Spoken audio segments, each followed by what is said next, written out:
Some of the more far-reaching implications of athanatophobology, basically the study of not fearing death and not fearing death itself, athanatophobia, it reaches very deep in the way that I have been researching, studying, applying, exploring this state of being. And several times already I've spoken about this ideal, and it's the highest version of success that one can attain to from my perspective, that has been adopted and adapted from Earl Nightingale, where he says that success is the progressive realization of a worthy ideal. And what I mean by this is, so first, I've already laid out several times, and I will continue to, that it is a fact that a human being can train themselves to not fear death, so to be fearless, to be bold, brave, and confident no matter what happens. This doesn't mean that one cannot be defeated physically in battle. It doesn't mean that your body cannot be broken and you can't be taken down, even in, fist fight, gunfight, knife fight, whatever kind of fight. That's not what that means. It means that internally and eternally, you are not defeated. Because so I am the author of, I coined the term, I don't know if you would call it, I'm the godfather, grandfather, I'm the daddy of the term athanatophobology. And of course, if there's, thanatophobia, which I say is panmemic, meaning it exists in the minds of almost everyone. It's, related to pandemic, where it's in the blood of everyone. That's where the name comes from. Pan means all, heme is blood, and ik means pertaining to. So panmemic pertains to being in the minds of all people. And the fear of death is a very clear example of that. And so, but the implications of this, so first of all, I know for a fact that a human being, because I experience it, I do it, can practice not fearing death. I know that this is entirely and completely possible, because I've done it, and I've been able to lay out very clearly how it's done. It's not mysterious.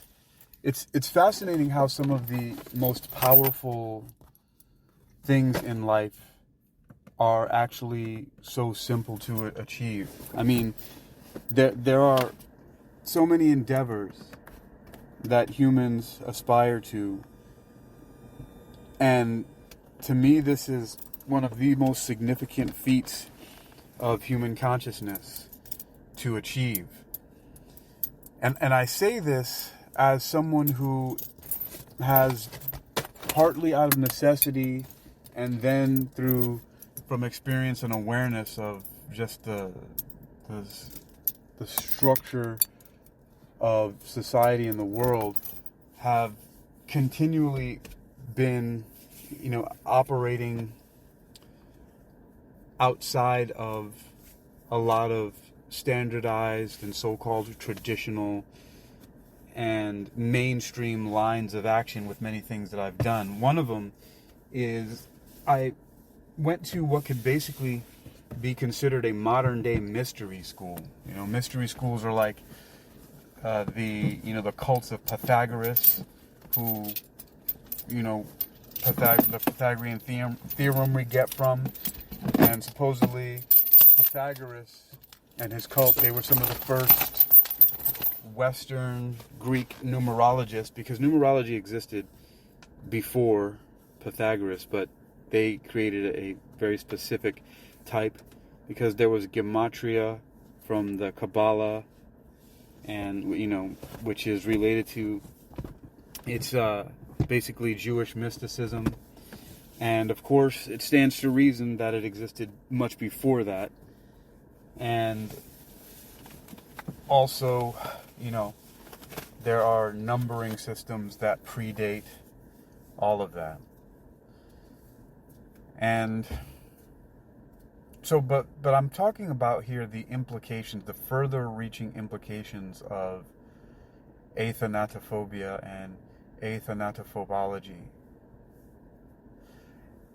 And I know this, again, I've said this the first time I said it, when I recorded it, I said, I know that's a mouthful and a mindful. And I am in no way going to apologize for coining a new term, even one that is somewhat of a tongue twister. I get great joy from linguistic creativity, as well as just a sort of what might seem like, and I'm not certain if this is even a term for it, but it might be a superficial complexity, because when you are deeply entrenched in something, you take for granted how complex it might be to other people who are not initiated, meaning who don't study and immerse themselves in a certain subject. So for a long time, for example, a lot of martial artists were able to get away with making people think that they held some martial secrets and mystic powers of chi and all this other nonsense, when now we know through mixed martial arts competition there's no such thing. All that stuff was a bunch of fakery that people were doing before, with all these flowery looking movements and a lot of the various different forms and katas and all of these different things that people were doing. And when in fact, it's interesting to say, though, that a lot of those flowery forms and those basically mudras and very grand physical whole body gestures and the shapes they make and the animal forms and all that, they actually do have a very relevant application, but it's actually not in our three-dimensional physical world. Though I've tested out a lot of those basic forms, even things like you would think come from fictional, but they actually come from real movements that people have done in various martial arts. One example are the fireball movements, the Hadouken that Ken and Ryu and other characters do in the Street Fighter game. So for example, that movement you can use in various different astral realms and produce fireballs and ice rockets and other energy projectiles. In a similar way how Doctor Strange from Marvel Comics uses mudras with his hands and creates various different constructs, or like Green Lantern from the DC Comics, how he uses the ring, and just through thought they can create various different kinds of constructs and weapons and things like that.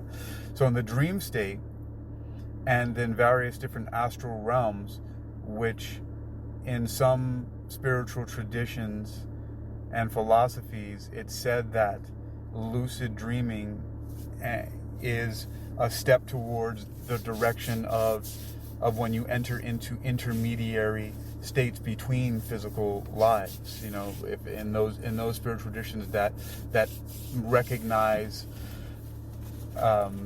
reincarnation, for example, and past lives and all that. And so, and of course, one has to fully acknowledge that there are various different states of dream mastery, right? So some people, and the very lowest form, as far as, and this is not a judgment on people, it's just a rating system for dream mastery, right? So in the lowest level of mastery, which is not a mastery at all, there are people who very often don't even know that they dream. And it's because they don't remember them. I would imagine that these are chronically underslept people, but I don't know. Then there are people who realize that they have dreams, and they feel the emotions or feel other things, and have this ephemeral, very, very fleeting grasp that they had a dream, but they don't remember them. And then there are people who, a little bit higher on the level, they feel their dreams, they feel it even more. They may even wake up with emotions or shock or come out of it and know for a fact they were dreaming, but they also don't remember very much of it, if anything at all. They might remember one aspect, like a face or an emotion or a word or something like that. Then you continue moving up. Then there are people who dream and they remember some of their dreams some of the time. And then there are people who dream and remember more of them, right? And then you can go up in the scale of people remembering the dreams. And then there are people who not only remember the dreams, but while they're dreaming, they become aware that they are dreaming. And that's the first level of lucid dreaming. I would even say that often remembering your dreams is a 1 foot in the door of lucid dreaming. And so then you become, from remembering, from dream recall, then you start to be able to realize that in the dream you become lucid. And we distinguish this from being awake, even though to me it's very similar. Also because I experience bilocation, meaning, in various different ways I experience bilocation. But the one I'm talking about here in lucid dreams is that very often I realize I can feel my body laying down in bed, and I can feel my environment around me and hear and experience other things going on around me in my waking world. But I'm also fully in the dream and dreaming, and also feeling, hearing, and experiencing the sensations of the dream. So it's a very bi-location, multi-sensory experience where it's like I have, another set of ears, eyes, skin, and everything, and it's quite fascinating. And so there's that layer, but then there's even more than that. Then there's super lucid dreaming, which is where I'm at, where it's not only that I can remember my dreams, know that I'm dreaming, but I can control my dreams to the point where I call it going into God mode, because there's been dreams where one I really like a lot, like where I manifested a motorcycle, a helicopter that I was flying, and I was just doing all kinds of stuff, and it was just at will, at thought, because I realized, oh, I'm dreaming, so let me create this, let me do that, and just doing a bunch of stuff just to have the experiences.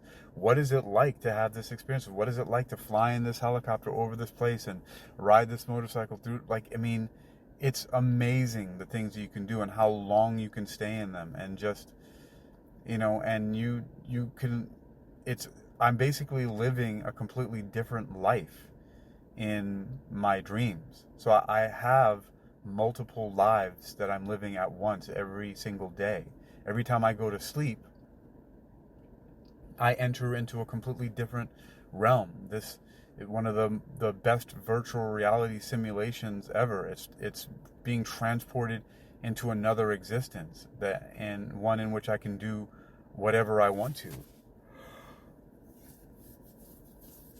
It's quite fascinating. Okay, so all of this is because, I was touching on the idea of how, that a lot of the flowery movements in martial arts, they're effective in the dream states, and I went into great length to convince you that I am a lucid dreamer, and that I, in fact, use these movements, things specifically like fireballs and ice rockets, by using a specific full body movement and mudras with my hands, the ones that Ken and Ryu use in the Street Fighter game and other characters use to create the fireballs, right? I don't even know what that movement is called. I just know that I can do it, and I even do it when I'm practicing capoeira, sometimes I switch doing it from the Jenga. I shoot imaginary fireballs. But you can do them in the dream. I mean, I've done everything in my dreams. I've had Thor's hammer, Spider-Man's webs, Wolverine's claws. I mean, I can fly. I've created earthquakes by screaming. I mean, it's just the amount of things that I can do in my dreams is just phenomenal. I mean, I've created lightning bolts. Like, this just, it doesn't matter. I can do whatever I want in the dream state as a super lucid dreamer. It's a fascinating reality to experience that, you know, for a while, like I said, when you're immersed in something, you don't realize, you take it for granted that other people don't have the kind of experiences that you have. But I realize more and more what a privilege it is. I mean, I'm really thankful to be able to have such experiences. They're quite special.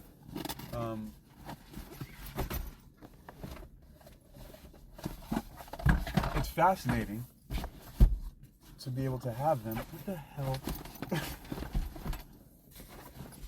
I really got to organize. I have a bunch of musical instruments. It's a fascinating life to live. It's a whole another life.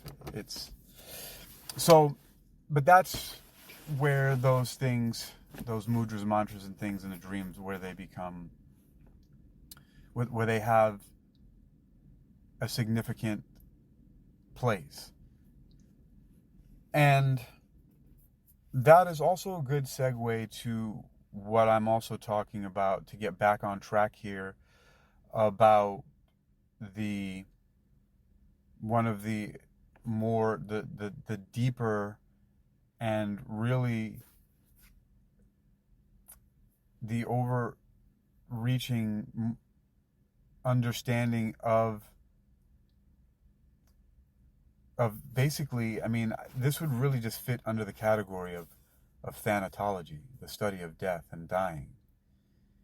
Because one aspect of death and dying is, how do you feel about death and dying? How do you approach it?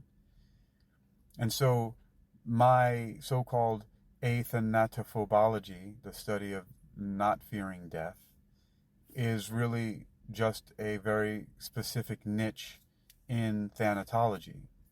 And I think that I'm correct in stating that. And I'm staking my claim as a thanatologist in this very specific niche in thanatology called athanatophobology.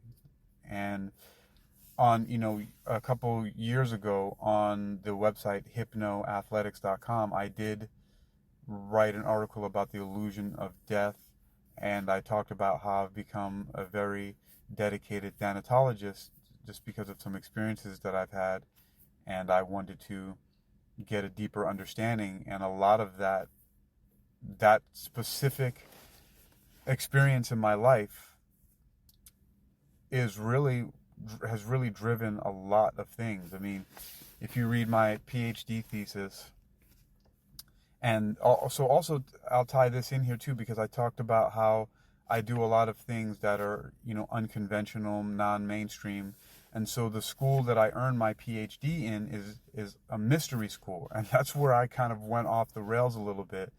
But here I am back again when I talked about the cult of Pythagoras, the creator of the Pythagorean theorem, which although was in use much before, like thousands of years before him, at least 1,000 years before.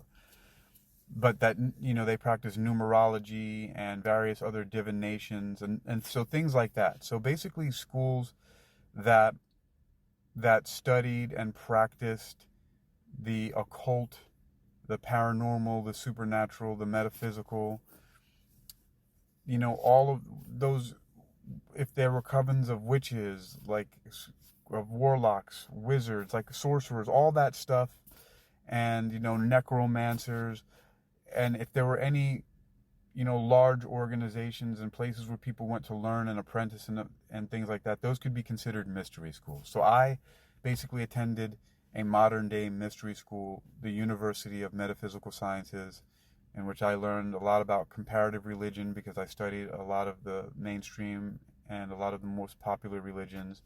We learned about things like witchcraft. We learned about UFOs and extraterrestrials. We learned about meditation, yoga, hypnosis, touched on those things, I already have an advanced degree in clinical hypnosis from the Hypnosis Motivation Institute, which I got before I enrolled in the University of Metaphysical Sciences. And, there are some similarities with the two, but the only difference is that the Hypnosis Motivation Institute is recognized by the Department of Education. They have an EDU designation for their website, hypnosis.edu. They're the first nationally accredited college of hypnosis. And, doctors, nurses, other physicians, and licensed professionals can go there to get their continuing education credits or continuing education units, which are required to maintain your licensing and certifications and things like that. And those kind of fields like psychologists, medical doctors, nurses, so on and so forth. You have to take CEUs and CECs. And so, that's an established school, whereas even though the University of Metaphysical Sciences is accredited, it's accredited by organizations like the American Association of Drugless Practitioners and others that are not directly connected or have a mainstream affiliation with the United States Department of Education and things like that, whereas, for example, HMI, the hypnosis school I went to, I'm an alumnus from, they also are licensed by the California Bureau for Private Post-Secondary Education, on and on. They have all those credentials. University of Metaphysical Sciences is still more like a mystery school. A lot of people go there. I don't know what many people pursue their degrees there for. I had a very specific agenda, and it is within that, that agenda that I have pursued many things. So one track I'll go on, and as I started with this on this part of the tangent, was the loss of Flor, Elizabeth Carrasco, spelled Flor, Flor. It's Spanish for flower. And we were very much in love, and she passed away on October 24th of 2019 when she was in New York and I was in China. We were in China together. She went to New York.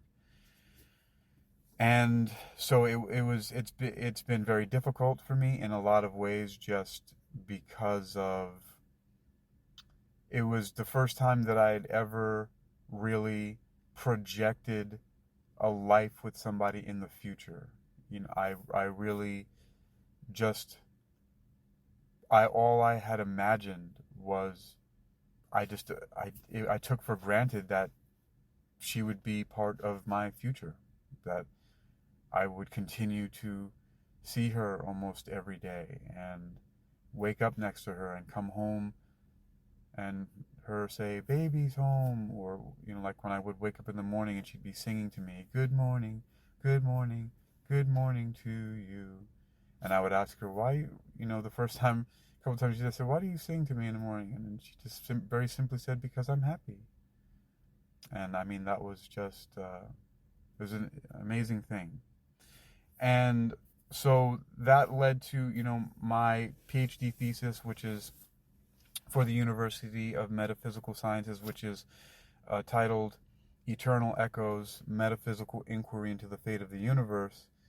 It just posits a lot of the different scientific positions about the origin of the universe, the Big Bang, and then how, and then all of the various different things that exist in our universe, like dark matter, dark energy, things called, the cosmic web, and these giant filaments in space, and and the multiverse, and the big crunch, the big rip, the cyclic theory of the universe, panpsychism, Ork-OR, from Stuart Hameroff and Roger Penrose. I mean, it's packed full of stuff, and there's quotes from various different scientists. The very first science communicator that I knew of, that I really paid a lot of attention to, was Brian Greene, who wrote the book The Elegant Universe in 1999. And then, I got wind of it because my roommate Kevin, who let me move in with him in Tarzana, which is also, interesting enough, how I kind of, it was just, I don't know, I mean, it's very serendipitous, but how I got into the Hypnosis Motivation Institute, it was a 7-minute walk from the apartment that we lived in. And, so he was very much into documentaries and movies. And, I was hanging out with him. He was buying and renting VHS tapes. I knew him since about 1999. And, then DVDs and Blu-rays, and he just brings stuff home and say, hey, I'm going to watch this. And we just sit and watch it together, and like all kinds of stuff. He had like DVD collections of like unsolved mysteries and like all those kind of, interesting things. And one of them was The Elegant Universe from Brian Greene. And so, all those different quotes from Brian Greene and various other people are peppered throughout the thesis.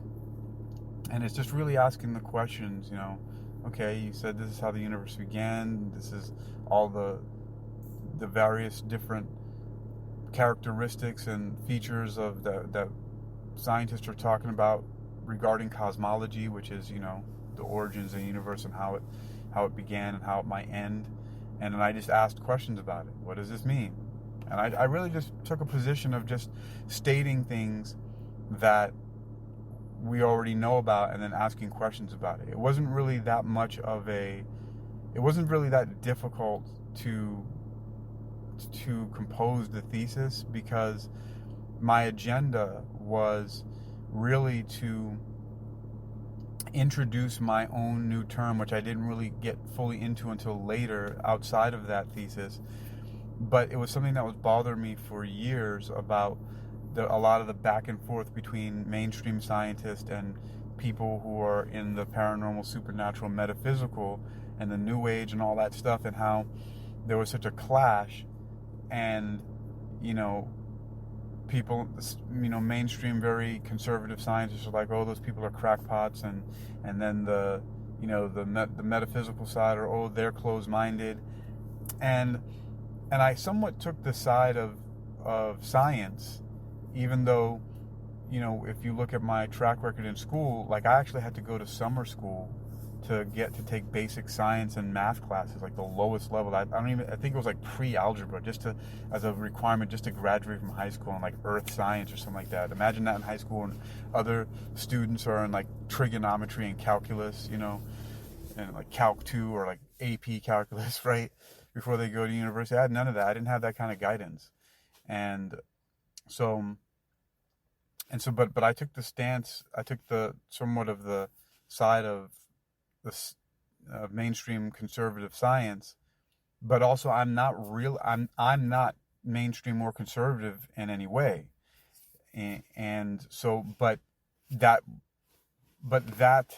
discipline in how it proceeded just was more logical and made more sense to me. So the eventual position that I arrived at was, if people are going to claim to be metaphysicists or metaphysicians, right, or metaphysical scientists, those who study and practice metaphysics, and they're making these claims that, mainstream conservative scientists are closed-minded,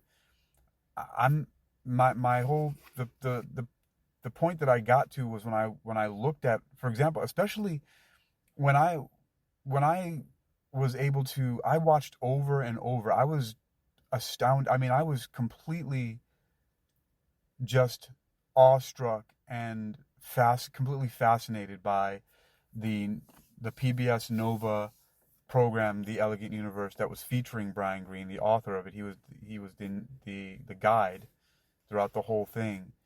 And I was just blown away by what I was witnessing and the things that he was saying and the stuff. And this is mainstream science and theoretical physics, like the cutting edge of theoretical physics. And here's this stuff they were talking about. And he took us on a tour all the way from the beginning. I mean, he went way back in history, Newton, Einstein, and talked about gravity, and then showed why quantum physics, is completely different. And then was talking about unification. And so I became obsessed with the idea of unification. But, at the same time, as The Elegant Universe came out.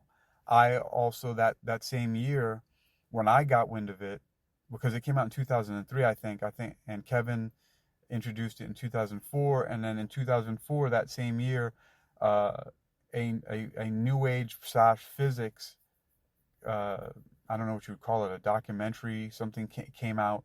It was more like it was edutainment for sure. Marlee Maitland, she's a hearing impaired woman who was, I think, in like the Father Dowling Mysteries, if I'm not correct, if I'm not mistaken.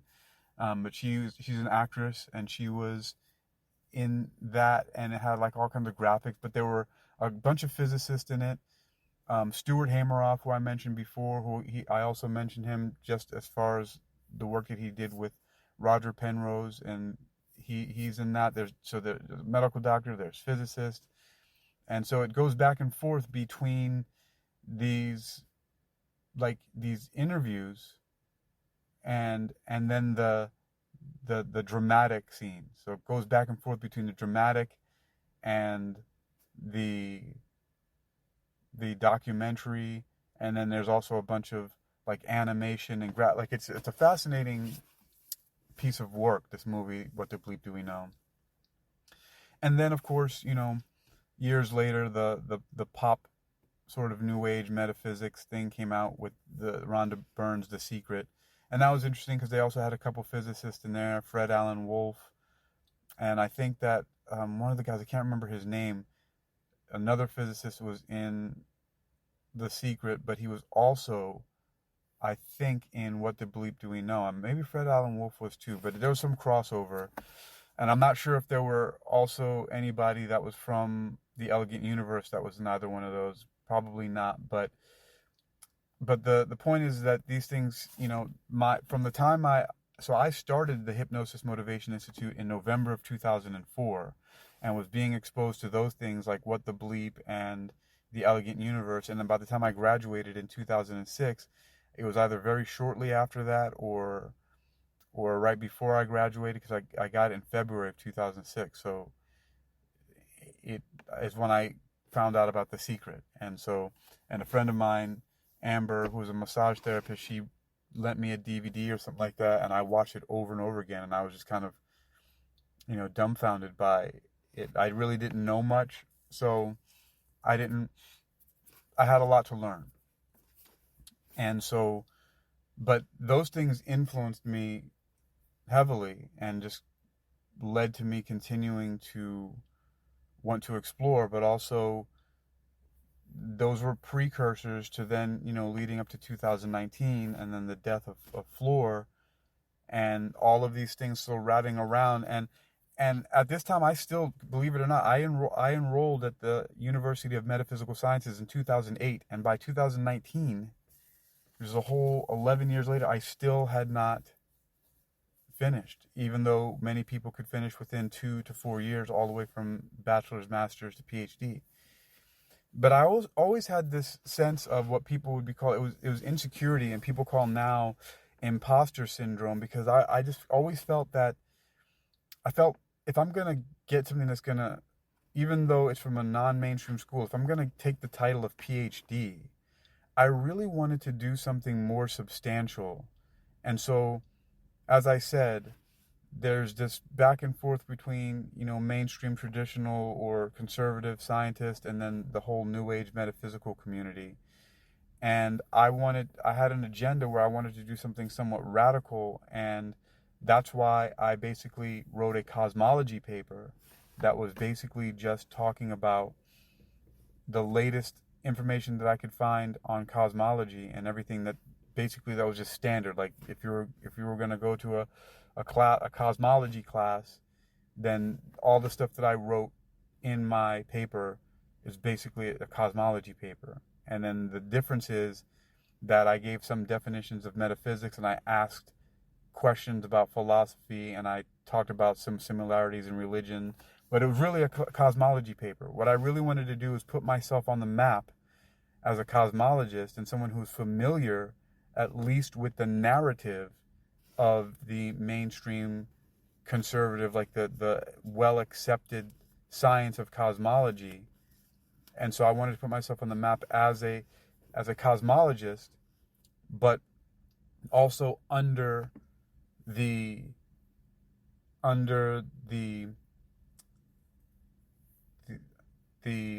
what you would call that, the under the guidance of the University of Metaphysical Sciences. So it's metaphysical sciences in the sense that I'm asking philosophical questions about what came before the Big Bang and the origin of this universe and what may be coming after, which is interesting because these are cosmological questions, but they're also metaphysical questions, because what brings them into the field of metaphysics, which is, philosophy, is that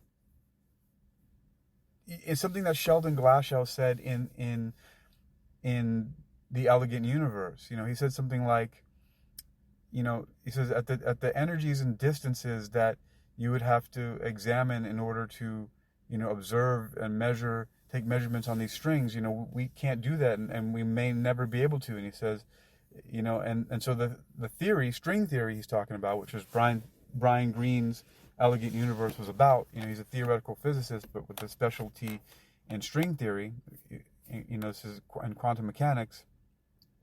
And Sheldon Glashow says, the theory is safe, permanently safe.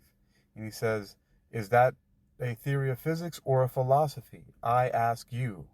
And I found that to be one of the most compelling statements that he made, or that was made ever, in that. I mean, it was one of the perfect bridges of what I was looking for. I didn't know it, but it really set me apart. And there's several other things that people have said about, there's Sean Carroll. I mean, there's just, Brian Greene has this thing he does called the World Science Festival, and you can watch their videos on YouTube, and he's friends with Neil deGrasse Tyson, who I watch all the time, and Sean Carroll has a podcast. These are guys to look at. Sean Carroll, he is a physicist, but he runs a school that is like the school of natural philosophy or something like that, which is the old word for physics before they had the term physics, right? Before they were calling physics, it was called natural philosophy. And so, but that idea of philosophy and cosmology intersecting is really what the paper was about. And then I briefly introduced my own term, because the position I took was, okay, I get that, there's this controversy. There's, this kind of back and forth between, like I said, the conservative scientist and the new age people who are left of field. But like I said, I took the side of, in a lot of ways, the mainstream science, because it seemed like a better position to take, because it's a somewhat kind of, not a mistake I made, it's just a path that I've been on. But I had observed it in other people who've done great things that are outside of the mainstream. And so, like, a few of them is like a psychiatrist named Lester Grinspoon, a medical doctor, and another psychiatrist named Peter R. Breggin, another medical doctor named Andrew Weil.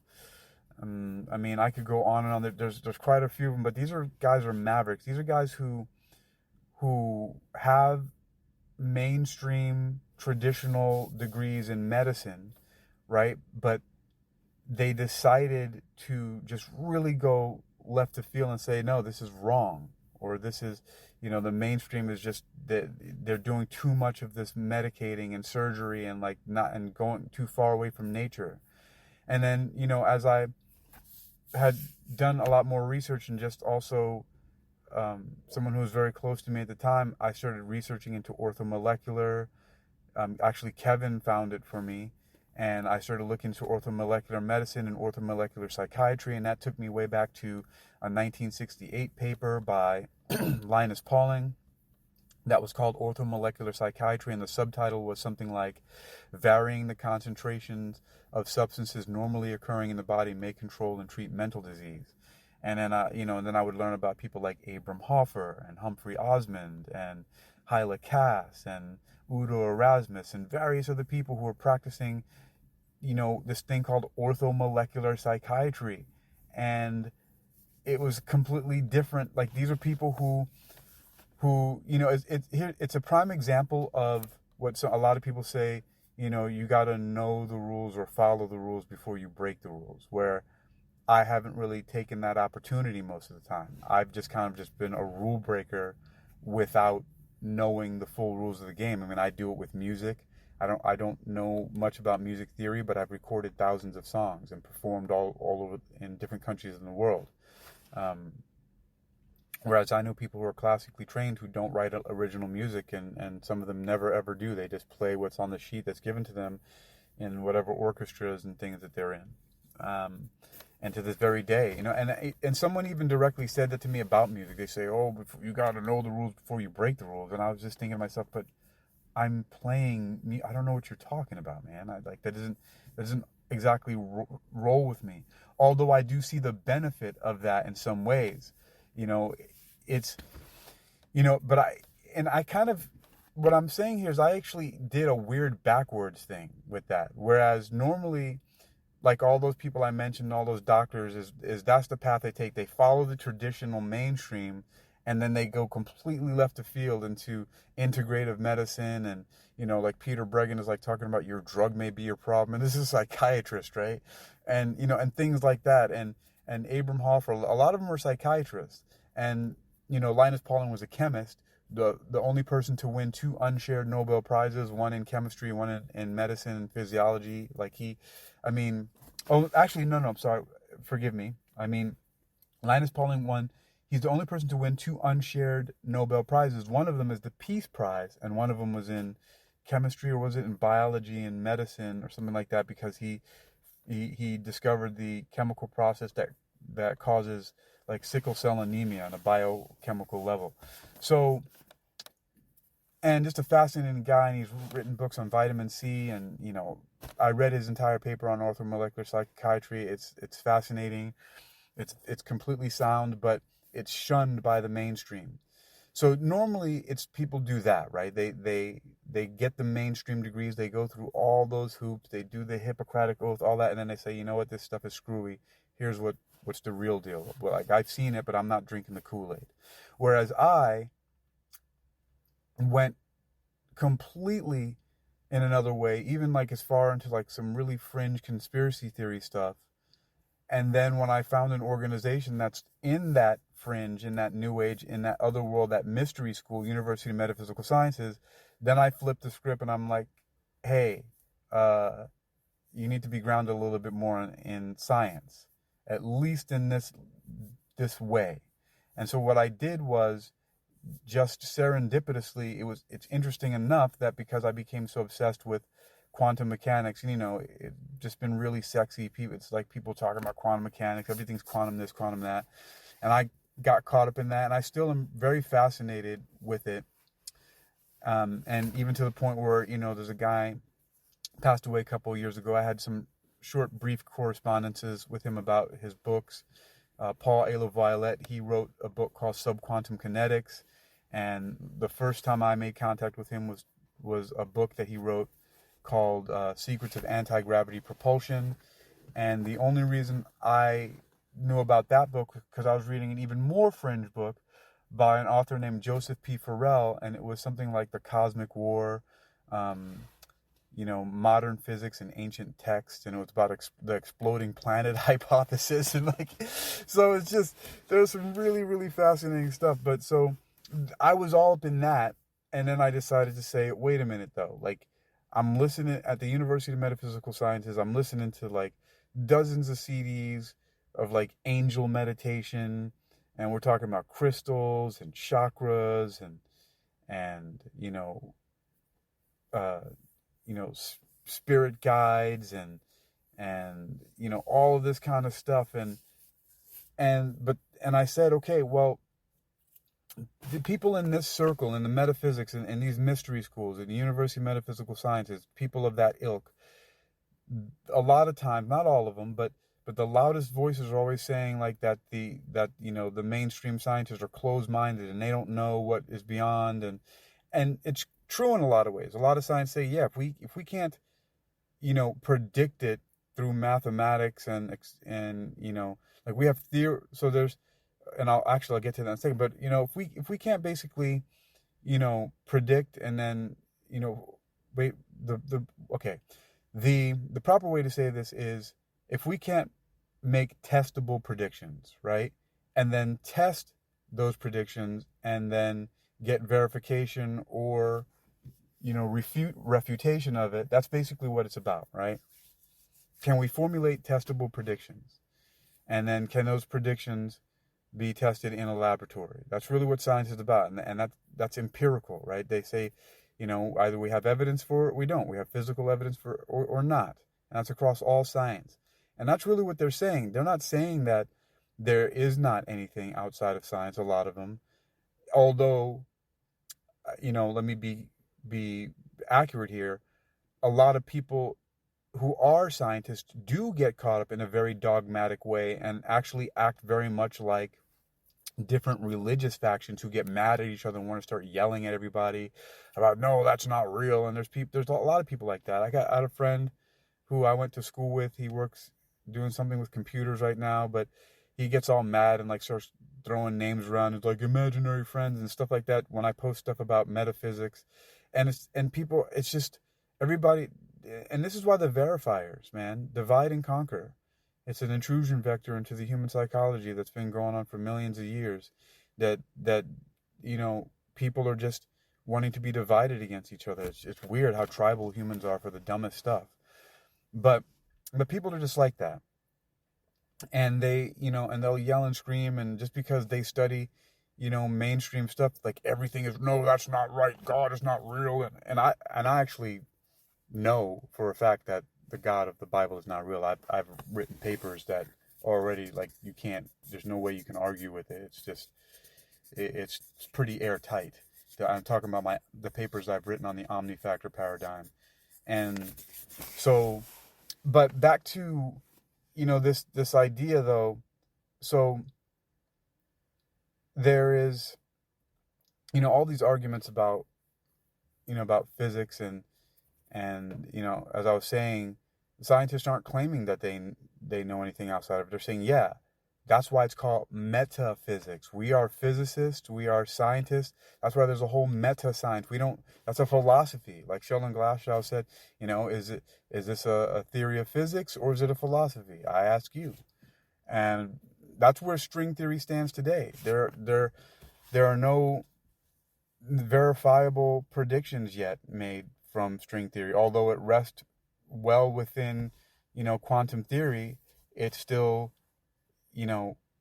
just something that it may very well fall into the realm of philosophy. I think it's one of the reasons why I like it, because it teeters on that edge where it's just wild and weird enough to basically be, it's theoretical physics.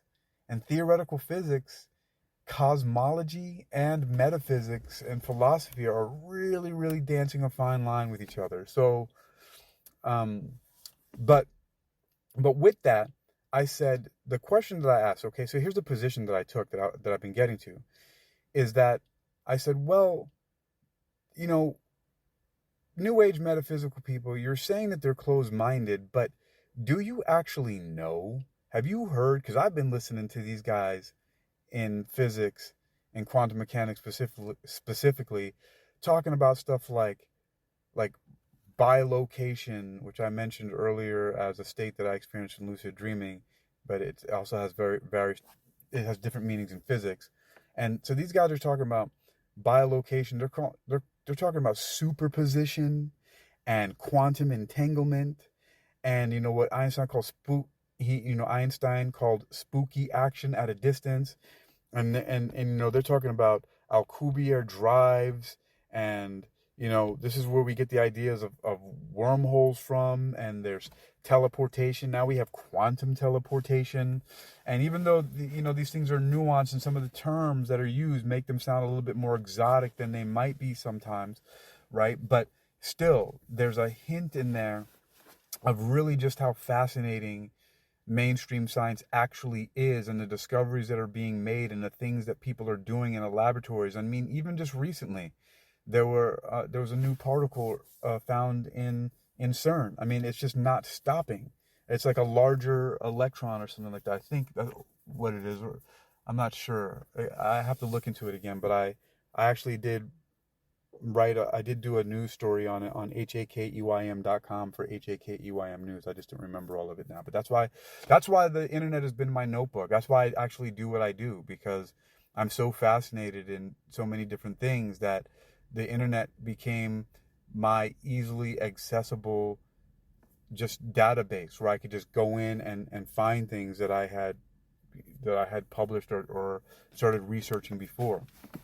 And okay, but the position that I took was, all right, so there's a lot of really kind of very interesting and difficult to grasp, and really a lot of the stuff in theoretical physics and quantum mechanics are just beyond bizarre.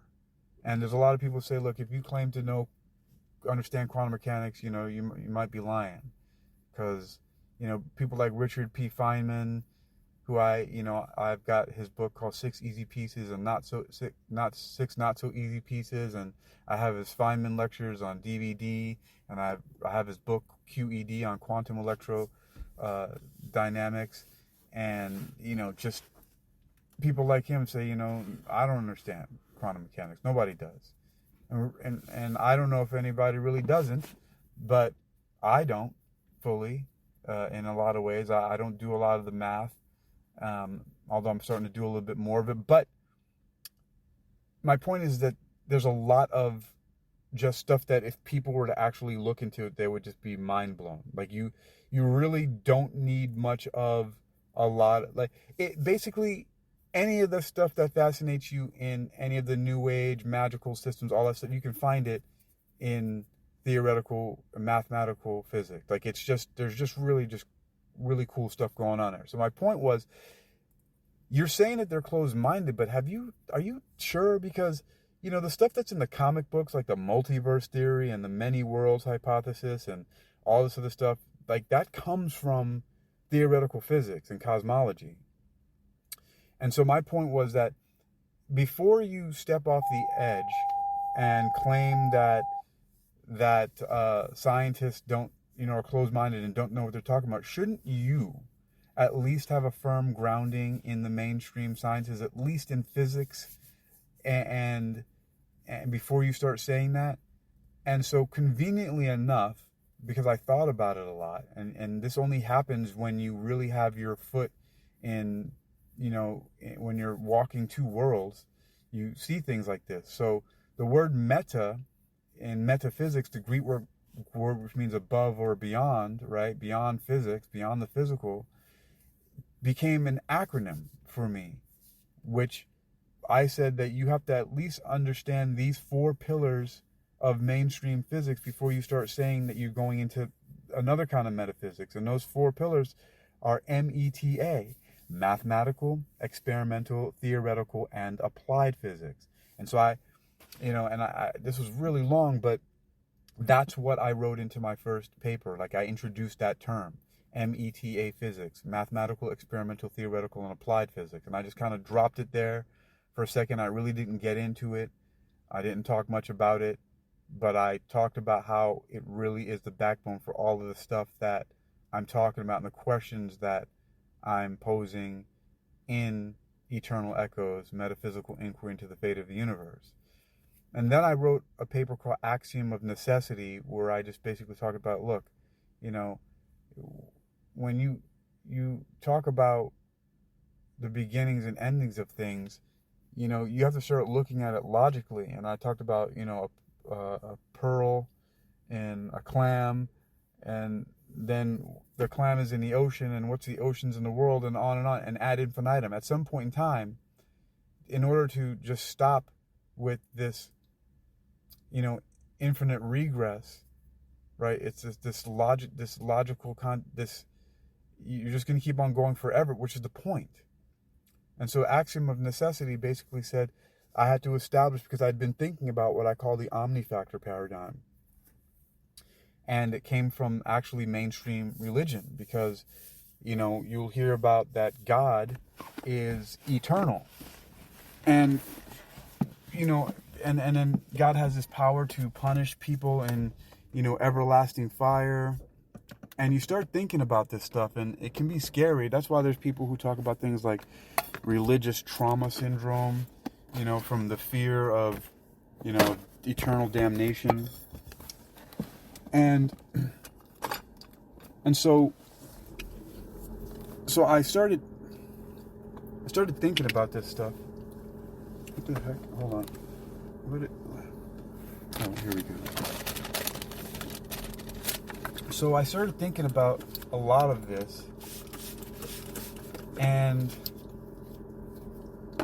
so from the religion, the omnifactor paradigm is really, even though I didn't write about the omnifactor paradigm until after I wrote the eternality axiom, but the omnifactor paradigm. So what I'm talking about, okay, so that God, right, in the Bible is eternal, right? And a lot of the religions, whatever their gods are, everybody's God is the most powerful, they're eternal. It doesn't matter where you go back to Babylon, you go back to Egypt. The only thing that was really interesting is that I studied a lot when I was a kid, Greek mythology, and it didn't seem like those gods were actually eternal.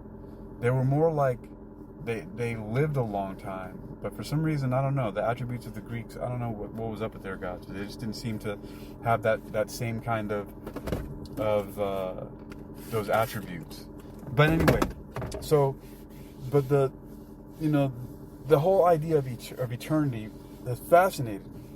But specifically the term eternity as distinct from forever and infinite, because infinite is derived from finite, right? And so you're saying it's not finite. And forever is a strange, archaic word. I don't really want to get into it. I don't have the capacity for that right now.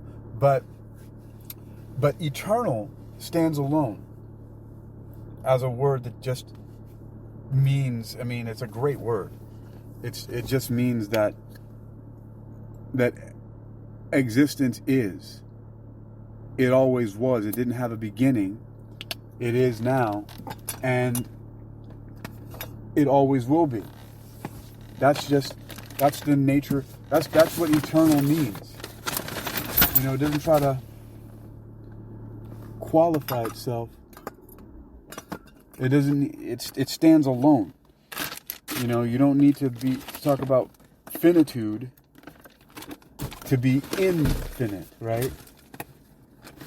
You don't need to talk about ever to then go into forever. It's infinite is. Eternal is. That's it. It's the isness. And so that's why I find that fascinating. But, so God's supposed to be eternal. And God being eternal, there's interesting things that come with that. And so you hear these terms like what I call the omnifactors, that God is, the scary one, omnipotent, right? Or first, like, God's like fucking Santa Claus, right? Because you hear God's omniscient. God knows everything. Knows when you're sleeping, knows when you are awake, knows when you've been bad or good, so be good for goodness sake. That's really a very Abrahamic religious sentiment in the song. Santa Claus, Christ Mass, Christmas, right? So that's really, and that could be traumatic. That's weird, right? Isn't it? But it's not weird if you accept the premise of an eternal God who created the universe and rules over everything and deserves to be worshipped, which is also fucking weird, right? It's just so weird. Like, after a while, like, when you get to a certain point, like I am, like whatever crazy I am, right? It just doesn't make any sense to you anymore. But But so I had to start thinking about eternity. And so I started thinking about eternity because of mainstream religion, because of Jehovah, God, Yahweh, Allah, right? And the omni factors were like, all-knowing, omniscient. God knows everything. God's always watching.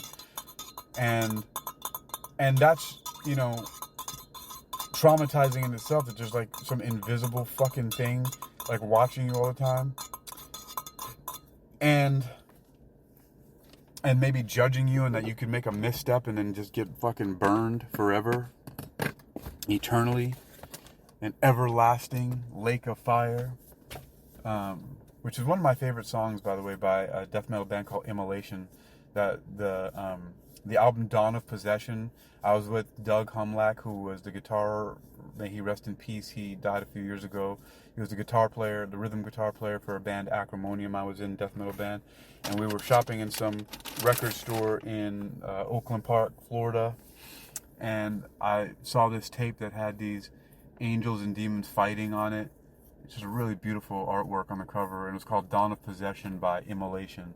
And the very opening track on that album is called Into Everlasting Fire. It's freaking amazing. Fucking just amazing song. Into Everlasting Fire.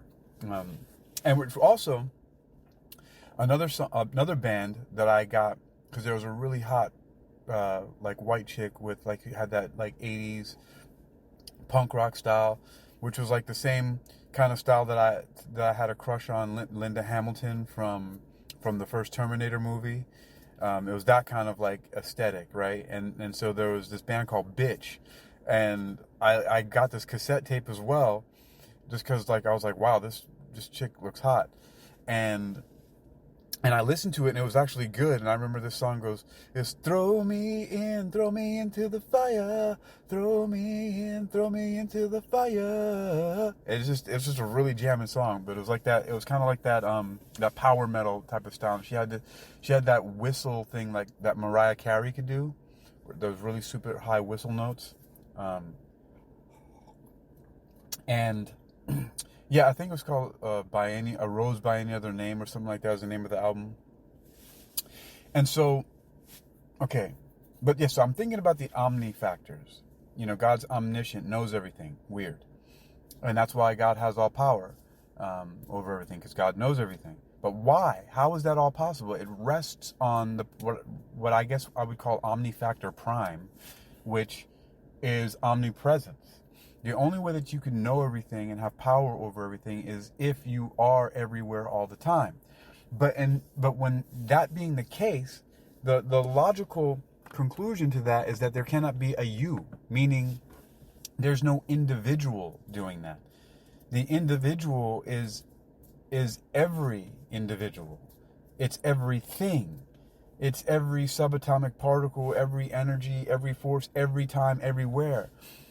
Omnipresence is the omnifactor prime, and I think that's the first time I've ever said that, omnifactor prime. Right? But omnipresence is omnifactor prime. We are all connected. We are all one. There's no real actual separation. And so from the omnifactor paradigm, I first derived that I started saying a while ago. I was writing it down all the time and attempting to make sense of it, but all those really meant, because I was attempting to say how can I say those things, omnipresence, omniscience, and omnipotence in just one smooth way, because I'm really also about linguistic and spoken aesthetics. And so I started saying all knowledge and all power is in all places at all times. That encapsulates that idea. All knowledge and all power is in all places at all times. But the key is all places at all times. Because, and really, even saying all times is somewhat a miscommunication, but it comes from a very individual human perspective, because it's really just all places. But really, even what does that mean? In an eternal universe, everything, like that movie with Michelle Yeoh, everything, everywhere, all at once. That's another way of saying it. And it's just the truth about our existence. But it cannot be the truth. There's no individual deity that possesses that. It's not logically possible, because as soon as you decide that it's an individual, it doesn't matter if it's a massive individual, it doesn't matter how big that individual is, that individual is not as big as the eternal existence, because the eternal existence never ever ends. There's no thing that is that eternal, except for all things are part of the eternal, right? Like it's just, that's, this is why it has to be taken as an axiom, meaning you have to that's why I call it an axiom of necessity. The eternality axiom is an axiom of necessity, for logical necessity, to limit this infinite regress, to say once and for all, let's just stop, okay?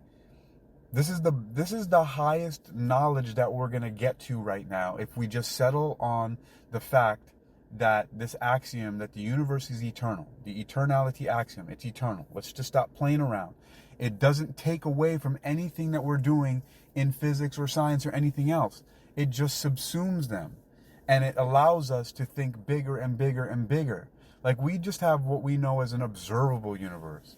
No one's saying that they know anything about that goes on outside of that, except for you can logically conclude that outside of that keeps on going outside of that, right? There's no limit to space or time. It doesn't even make any sense.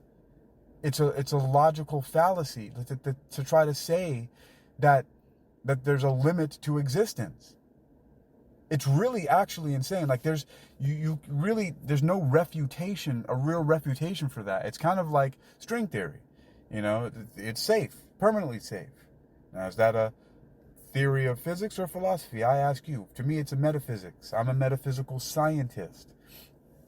I'm looking at science and also saying, well, yeah, it does have its limits. That's why I'm a metaphysicist. I'm just asking these questions. But I'm also saying that if I look at things metaphysically, it may be able to help us to also extend and advance physics. So, look, I started off with this talking about athanatophobology, being athanatophobic and not fearing death. And trust me, I will probably get around to that at some point. This one's been long, but it's worth it to get this on record and to keep, making sure that I put this down, because I sure don't want to be trying to sit in a cafe and talk to some pretty girl about this. That's just dumb. So now you have the omnifactors, right? Omnipresence leads to omniscience and omnipotence, right? They're both, it's, and in some ways, this could be like the real truth about the Holy Trinity, right? But with omnipresence being the Father, right? Omnipotence being, right, which one would be the Son? So definitely omnipresence is the Father. Would it be omniscience, knowing all is the Son, and all power is the Holy? Yeah, I think that's the way it would probably go if we're going to really match it up one to one. And I'm doing this all right now. This is live. Like, this is stream of consciousness. I'm just figuring this out. As, this is what happens. I never stop creating and speculating and putting on top. That's what metaphysical science is about. I'm a philosopher. Even the PhD at the University of Metaphysical Sciences uses non-conventional nomenclature, because a PhD normally stands for PhD, right? It's Philosophiae Doctore, a doctor of philosophy. Well, the term that I have that's on my diploma actually says philosopher of metaphysics. So I'm just sticking to that as literally as I possibly can. And so you have the Father, omnipresence, because you can only have omniscience, all-knowing, the Son, and omnipotence, the Holy Ghost, if you have omnipresence. It's the only way. But that doesn't belong to any one being, unless you are considering the one being all beings, which is you, me, the space in between us, the device that you're listening to this on, all the components of the device. You know, if you drop your device in the toilet, the poop that was previously flushed down in that toilet in the sewer, the flies that eat that poop, the maggots that they lay. I know that's gross, right? All that gross stuff, and all the prettiest stuff, the flowers that the poop fertilizes, the plants that grow, the trees, you know, that clean the air and make the world beautiful, right? All of it. Not just you don't have a deity that it can claim all at once. It can claim all that it wants to, that it is eternal.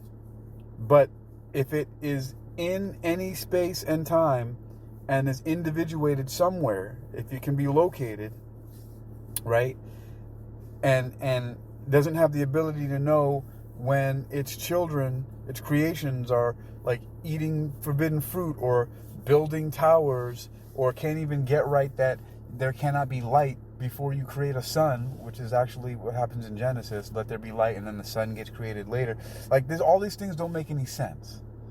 Okay, and so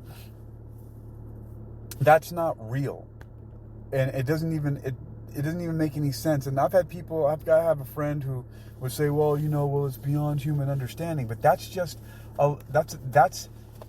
that is a conceptual trap to stop people from asking questions. Oh, it's beyond human understanding. No, it's not. Eternity is not beyond human understanding. Like, I understand eternity perfectly well. I may not be able to touch it directly. I may not, I just know that I'm part of eternity. I know that I am eternal. I know that everything is eternal.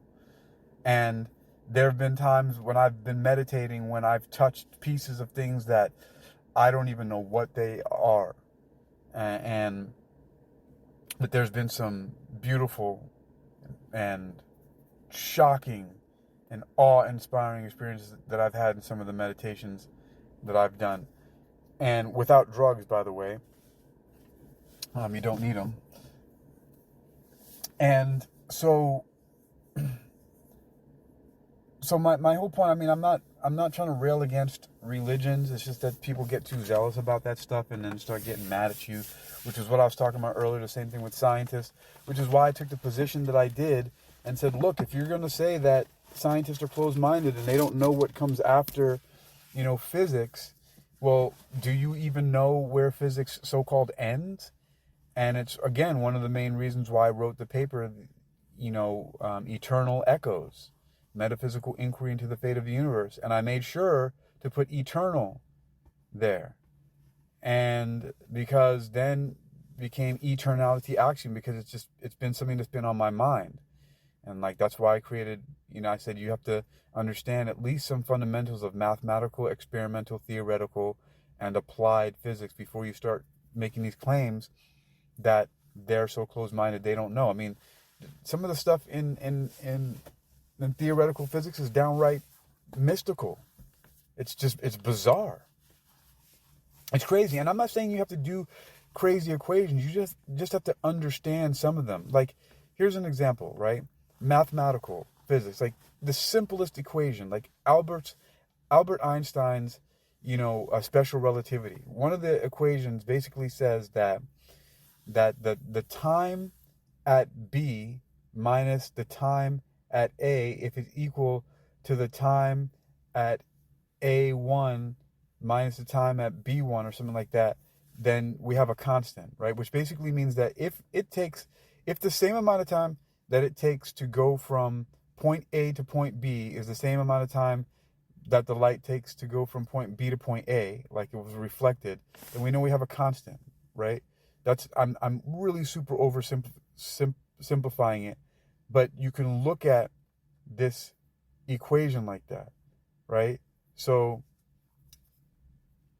and there are lots of very, very simple relational equations like that you can start off with mathematics. And the way that I really was doing a lot of math was with numerology, or my friend Amit Sharabi pointed out to me when he saw me. He's like, "Why are you adding up all the numbers? What are you doing?" And then he said, "Oh, that's gematria. They call it numerology in your country." And then I started looking into numerology, and I got obsessed with that.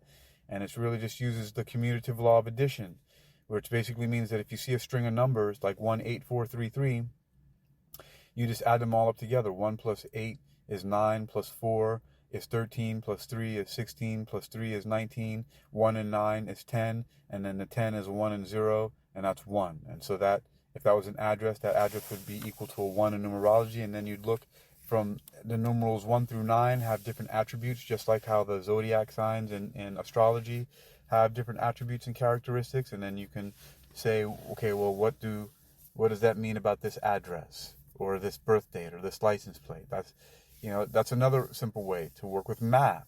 Now, I'm not saying that's mathematical physics just yet. That's divination, but to have a fun start, to start using numbers more, which a lot of people don't do any kind of arithmetic or anything at all. But you should start searching for different equations in physics that you can understand, and make sense of. So, and there are very simple ones that you can do that with. And even just relationships. Sometimes you can look at certain equations and things like that and sort of think about more, well, what does this mean? What does it mean E equals mc squared? What does it mean force equals mass times acceleration? Right? Those are really simple ones that you can start to look at. Really, really simple ones that you could look at. And those are some of the basics. What are inverse square laws? Those are the basic ones that you learn about when it comes to gravitation and when it comes to electromagnetism, the strength of, right, the magnetic field. And so it's, even if you don't even understand how to start to work them yet, just knowing them and understanding the concepts that drive them and knowing what the equations are, right? E equals mc squared, right? Energy equals mass, and knowing what is mass. Mass is a measurement of matter, right? So E equals mc. What is c? C is the speed of light. And what does it mean squared? It means the speed of light times the speed of light, that giant number times itself. And that's what energy is. Energy is what?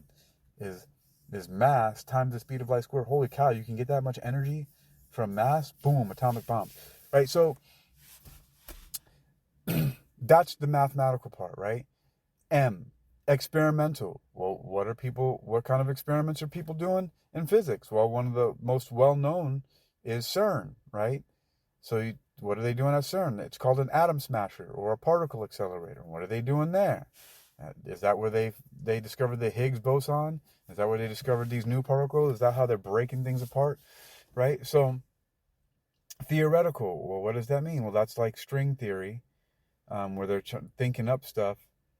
And then you have applied, which is basically going into engineering. And it really doesn't go in that order. Usually the order is something like either a mathematical physicist or a theoretical physicist will come up with an idea, right?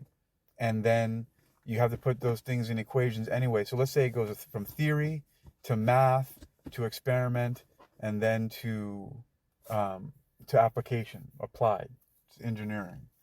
But it was convenient for me to make the acronym META, and that's my metaphysics, my META physics, my metaphysics, and the kind of metaphysical scientist that I am seeks to reconcile all of those things. And I had many, many reasons for wanting to pursue it like that, because I haven't done really well with conventional schooling.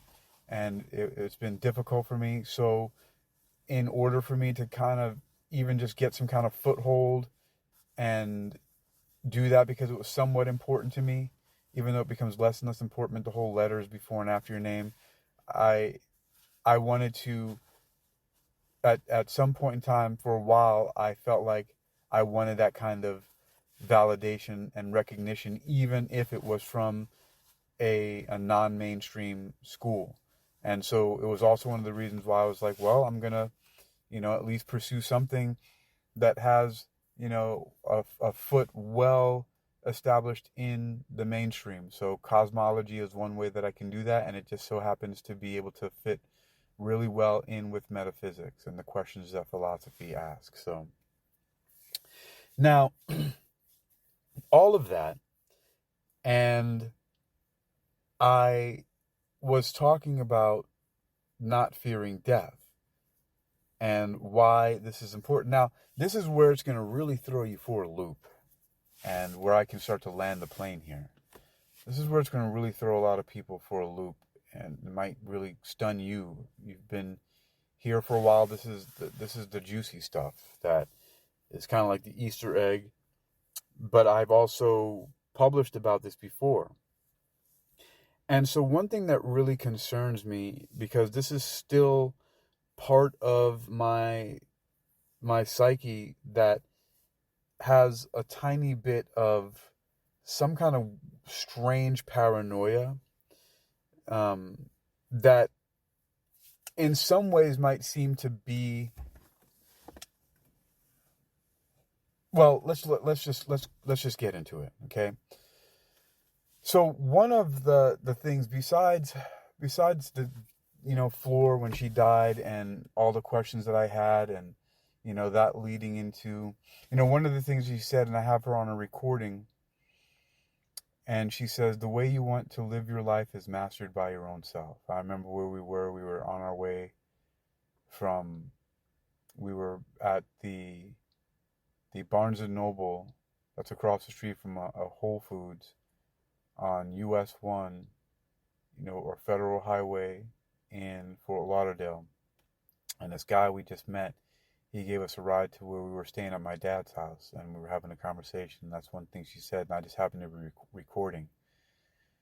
And so besides that, and all the questions and the things that I wanted to know about eternity, and just having to, for myself, figure out, like, what does this mean now? What is all this stuff? What is this afterlife? Like, I never really thought about it before. I mean, people have died in my life before that I've known, but nothing really ever hit me like that. Plus the fact that when she died, she was in New York and I was in China, and I had the most bizarre dream, which was not the first of its kind, but it was the first in a long time, and it was really hyper real, where I was, and I know this is going to throw some people for a loop again here before I even get into the main thing, but I was surrounded by like 5 to 7 tall, what would typically be called gray aliens, and it was like the typical abduction scenario. It was so bizarre, and I'm not even going to get into the other stuff that was in there, because there was like 9 months and a baby involved. It was really, really, really weird, but so super real. And then it just turns out that that's when she died. Like, it's just crazy, like the kind of things that happen, and the things that happened during the day, like how I had two accidents of my own and then witnessed one. It was such a bizarre day when she died. Like, all kinds of crazy stuff were happening, and we were in 2 completely different parts of the world, but my whole day was just fucking wrecked.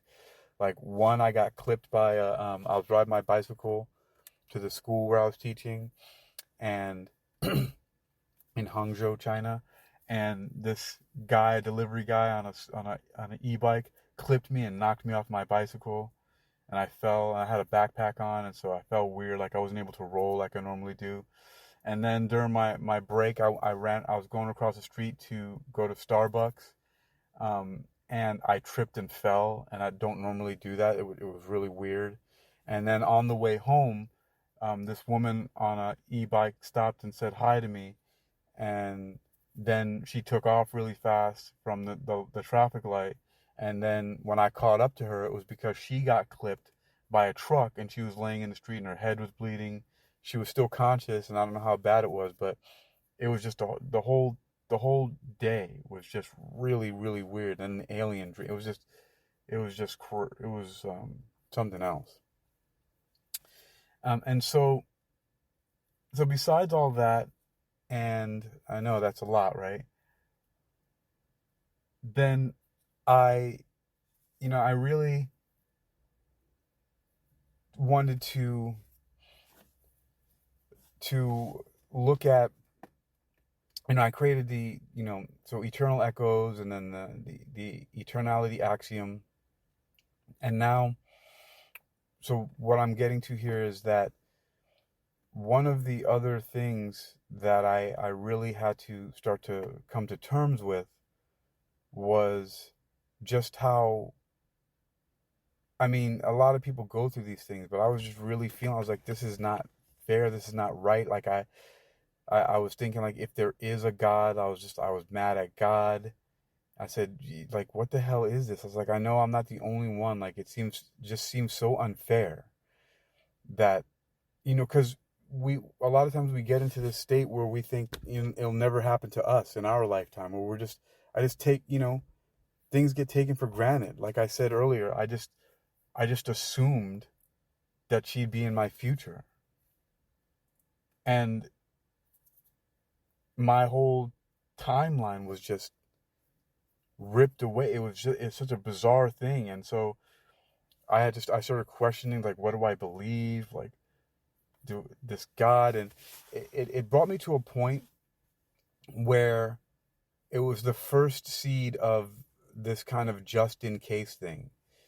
I think that when I submitted one of my transcripts to the DeepSeek R1 AI before, it said that there was some philosopher or somebody who had there was like a just in case thing, like, just in case there is a God, I'm going to believe, just in case, so that I don't, and pray and stuff, just in case, so I don't go to hell or whatever. I don't remember what it is, but I do know that I've heard that from people before, like, well, just in case.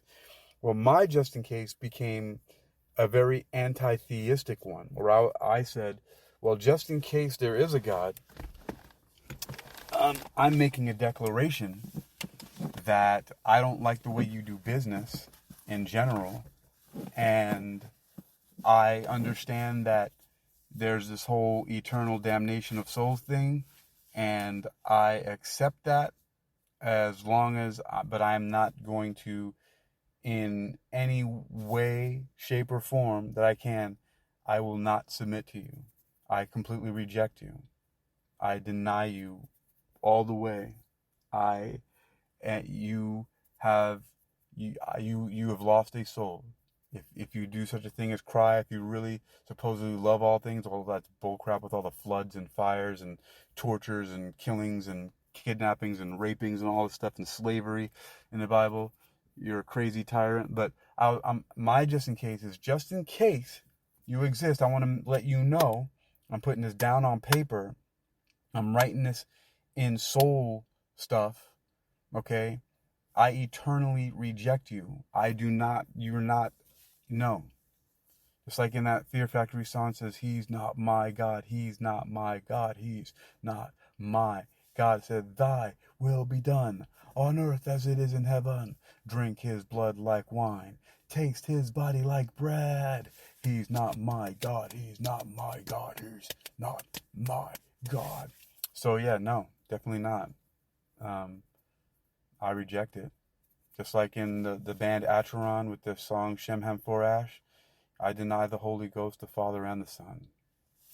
Even though I was making some equivalence with it before with the omni factors, but as far as any of the Abrahamic religions go, that whole monotheistic, political, monarchical, crazy scheme, just in case, I know I'm saying this over and over again, just in case, I completely reject that system. That's where I stand. And, I know this sounds completely radical to people, but this is because I don't believe it, because I know it's not true. But if it is, I will burn in an everlasting lake of fire rather than side with a God in an eternal paradise who has done the things that are written about in the Bible, because supposedly that's the infallible word of God. So if that's the God, I'm not your homie. You got me fucked up. Crazy as shit. I'm not cool with that at all. Like, that's problems. So yeah, but I don't have anything to worry about, and I don't worry about it. And that's the whole point of athanatophobology or athanatophobia. I'm not afraid of death. I'm not afraid of anything, because death is the one main thing for people to be afraid of. And most of it is connected to, even though people won't admit it, subconsciously and unconsciously, is connected to this whole eternal punishment deal. Ultimately, everything comes down to that, to the ultimate pain. What's the ultimate worst pain? Well, forever pain. And how else would you experience forever pain except for the one main story that tells that you get punished for some irrelevant things that you do in a limited lifetime forever, which is ridiculous, right? And so that's where a lot of it comes from. All rejection is a form of pain, excommunication, ostracization, people being alone. Like I'm not gonna have a boyfriend, a girlfriend, a wife, a husband, and this is all things people fear because, so many people are afraid of what other people think about them. And that's like mortifying for people, that what other people think about them. It's like people are so scared of that. Oh, I'm not going to be accepted. It's like, I mean, it must be really sad to live like that. Like it must fucking suck. Like it has to suck because it's the fear of death. That's really what it is. People who are afraid to speak in public, people who are afraid to make videos or podcasts or put themselves out there online because they're afraid of what other people are going to say. That's death. They're afraid of death. Ultimately, all of that stuff is connected to the fear of dying. Like if you really closely examine why people are afraid of rejection, why somebody might be afraid of talking to the girl or the guy or going for the job or posting something online, or in this age of the influencers and putting stuff online, like because they think somebody's going to say, like it's all fear, and all fear is related to pain, and all pain is related to the unknown of death, right? All those things are connected. Fear, unknown, pain, death, like that. Those things right there are like the same thing. They're like the same. They're cousins, but they're all synonymous and connected in somehow. They're not really that different. So, but when you get to the root of it, which is this fear of death and this eternal punishment type of thing, then a lot of those, the force of all this stuff that's been locking you down lifts. Now the main thing here, my main point here, is a little bit of the conspiracy theorist inside me, right, realizes that if I'm willing to concede that there may be a very powerful being that in fact used some kind of technology to create the Big Bang that created this particular universe and decides that it wants to claim, lay claim to this universe and wants people to bow down to it, I get that, right? That's entirely possible. I'm not saying it's probable, it's entirely possible in an eternal existence. It's entirely possible that there are shocking technologies and abilities that are out there that are beyond anything that we've come to know yet. Okay? But the way that the Bible is written and the way that it operates and this whole invisible thing, like I'm not cool with it. So I reject it. But in the same way that I'm willing to accept that may be possible, that really awe and just, mind-boggling possibility, I'm also willing to accept that it's possible that at least this planet, right, is ruled by what I'm calling the verifiers, right, who are using an intrusion vector to pacify the masses through a global brainwashing agenda, and have for millennia, maybe even millions of years, been orchestrating things happening on this planet. And there are certain rules to the way these things happen. And this is where we get all this mythology about soul contracts and, selling the soul and all these kind of deals, and why people think about demons and devils and why there's all this confusion with the religion. Like there's a basis for the religions.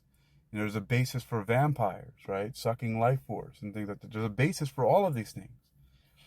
And one of the really important factors of my athanatophobology and becoming athanatophobic, not fearing death, is the declaration of eternal sovereignty.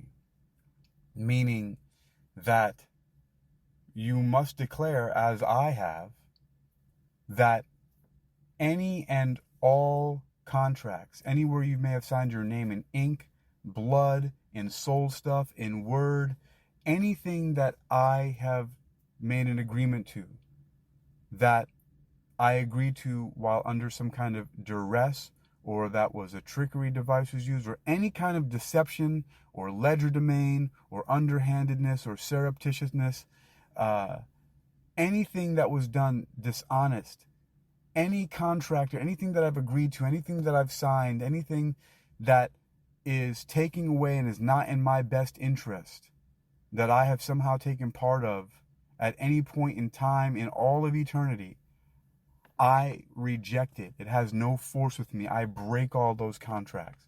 I've made that declaration. And I'm able to boldly make that declaration because I'm not afraid of any entity, any deity, any being. I don't give a fuck what anything can do to me. Right? You can break my body. You can torture me. You can burn me alive. You can skin me. You can cut off parts of my body that I don't want cut off, pull out my eyeballs, like all kind of things. Like there are pains beyond pains that I can't even imagine. There are pains, I'm sure that there's technologies out there with some kind of aliens that they could basically like burn every atom one by one, but make it feel like the pain in my whole body. Like just, I don't know. Right? I really don't know, but I also don't fucking care. I don't want that kind of stuff to happen. I don't want the most terrible and horrific tortures in all of existence to happen to me, right? But what I'm saying is that as an eternal being, part of an eternal individuation, what the ontological mathematicians who are crazy as hell might call a monad, right? Like one of the individuated consciousnesses that are part of the eternal whole, right? My residual self-image as described in like the Matrix, right? That image that I have of me, that one thing that can maintain itself throughout, right? The consciousness that so-called inhabits the bodies, right? That thing, that me that we call me, that individuated being, that part, that life force, that segregated life force, that perspective that is me in this current lifeline that calls itself Hakeem Ali-Bocas Alexander, right? I speak for all my iterations of myself right now, and I want to pass this message to all of them and to say, look, a declaration of eternal sovereignty. If you're using tricks and deceptions and any kind of underhandedness and to get me to agree to sign things that are against my best interest, and I am the one who determines what's in my best interest, they're all rejected. They have no force with me. I break all those contracts. I break all those bonds. I am free from all of them. And that's a huge part of it. And that really, when I opened up talking, was really what I was actually getting to an hour and a half ago. It's important for these things to be considered in concert with each other. To break free of the fear of death, and two, to break all contracts that you are not consciously aware of and in full agreement with because they have your best interest in mind, at hand. If they're not in accordance with what your best interests are, meaning your absolute freedom to do what it is you want to do, right? And I know some people will criticize this as being, I think somebody that I follow calls it like a very liberal kind of mindset, but really, do what you want to do, just don't hurt other people, right? At least that do, like in, engage only in transactions that benefit all whom it affects while obeying the laws of mutual exchange, right? I'm not saying that has to be the ultimate hard and fast rule, but something like that. But, I'm not bending or bowing to authority of any kind. And I wrote it in the song called Veil of Chains. It says, I bow to nothing, I bow to no one, and I will never submit to you. And that's when I was really angry and I was talking to the just in case there is a God, right? Just in case there is that Jehovah, Yahweh, Allah, right? God, like just in case. I bow to nothing, I bow to no one, and I will never submit to you. Period. I mean, it would take some very interesting convincing for me to change my mind, but I'm at the point where I'm so completely arrogant and narcissistic in my individuality that I am, regardless of what happens to me, not going to submit. No thing, no being is going to have the satisfaction to have me pleading and begging and submitting for mercy and asking, please let me in your kingdom. Like, no. That's just ridiculous. It's as ridiculous as the idea that God is a God of love. God is all love. That's not possible. I mean, there's even some part of the Bible that says, like, I do good, I do evil, God do all these things, or something like that, right? It's like people how say that God is truth. No, that's not possible. Like, if you're going to talk about eternal being, like, what God are you talking about? Right? Like, it's God is truth. God is truth and love. No. Not the God that you're talking about, not this omni God, right? Like, if you try to put any kind of omni factor onto God, then it's not a God of just one anything. It's everything. It's truth, it's lies, it's love, it's hate, it's dark, it's light, it's everything. So it's not a being. It's not thinking for itself. We're all thinking for it. Everything is God, if you want to put it that way, which I'm just saying, that's just a word that's synonymous for everything is. It's existence. Reality, the fundamental nature of reality is eternal. Like, again, there may be some very powerful beings. I don't agree with the way they're running things, and they're going to have to sit me down and explain this shit to me. But as of right now, I reject all I reject all allegiances and alliances to any kind of political systems of any cosmic beings or anything like that. You haven't explained anything to me, and you think that I'm some kind of peon and I don't know crap. Like, that's fine. I reject it. Neil deGrasse Tyson talks about how, to the same extent that we are more advanced than our closest relatives, like the chimps, right? And like they can't speak, and we have this kind of intelligence that we think, but we're not really communicating with them in a certain way, right? They're not doing math or all these other complex things, right? So to the same extent that there could be an extraterrestrial or another non-human entity that is 1% more advanced than us, than we are of them, and they wouldn't be communicating with us either. It would be like he claims that it would be the same kind of experience, but my human arrogance comes into play and says there's got to be some kind of threshold.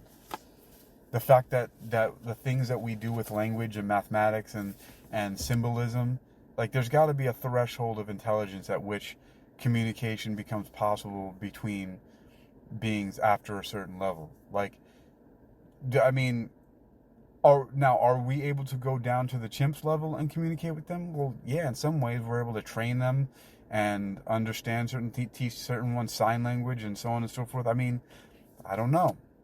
I don't know everything, and I'm not claiming to know everything.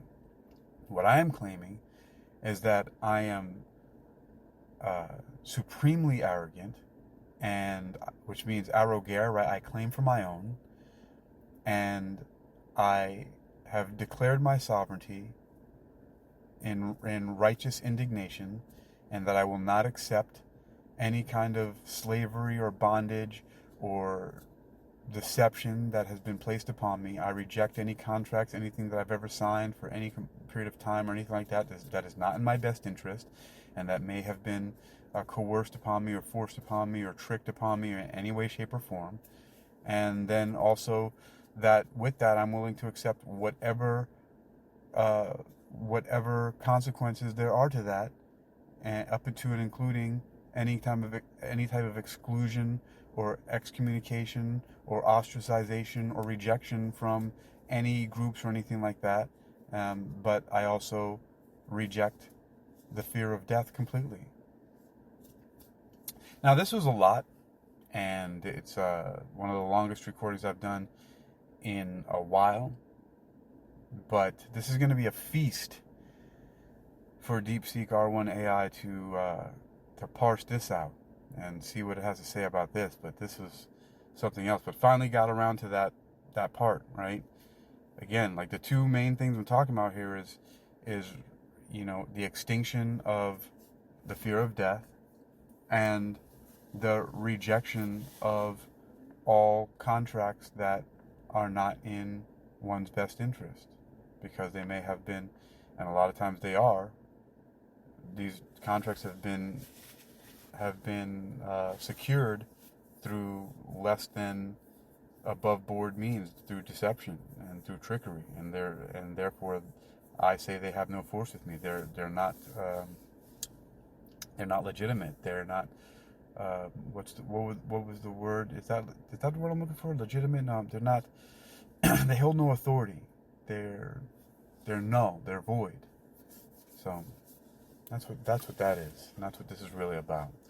Right. So that's been enough of this for now. I got things to do.